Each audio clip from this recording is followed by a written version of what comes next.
Hi everybody, we grew some butterflies from caterpillars and we released them. I put a picture and a little video on our Google folder, but I wanted to tell you about the process of that. And so we grew the little caterpillars and then they turned into chrysalis, and here are the chrysalis that have opened and the butterflies came out of them, and they turned from a crawling little creature to a flying insect. And so that process is called metamorphosis. It's a really interesting process. Insects and amphibians go through that process. And if you notice here in this little poppy here, there's a little bee. He's doing a very important job. He is pollinating the flowers, and that's a super important job. And he also goes through metamorphosis. So he will pollinate, and he'll bring some of that nectar back to the hive. And in the hive, he'll lay an egg, and out of that egg will come a little larva. That is kind of like the caterpillar that we grew. And then the larva will turn into a pupa. The pupa is the chrysalis stage that we saw when we were doing the butterflies. And then out of the pupa will come a bee. That changing from a wiggling little creature to something completely different, like a flying creature, is called metamorphosis. This is how you spell metamorphosis. It's a big word.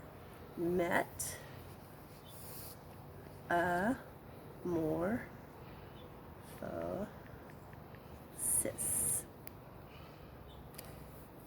And bees go through metamorphosis. The butterfly that we released went through metamorphosis. Even amphibians go through metamorphosis. This is a little tadpole frog book, and it shows the metamorphosis process too.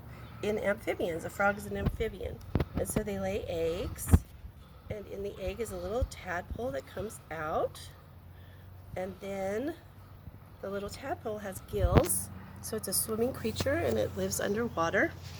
And then pretty soon it will start growing lungs and little legs, and its tail will become shorter, the legs will become more prominent, and pretty soon it has lungs and it will start having to live out on land. And so it changed from a little swimming creature that had gills to a hopping creature that lives on land that has lungs. That is metamorphosis, when it changes from one creature to something completely different. We are mammals. We don't go through metamorphosis. We're born and we are little tiny people, and we grow up to big people. And also something like a kitten is a little mammal. It looks like a little tiny cat and it grows up to big cat. It doesn't go through metamorphosis. But frogs and bees and butterflies, they go through the process of metamorphosis. It's very interesting. So I wanted to tell you about that today. So thanks for watching. I'll see you soon. Bye-bye.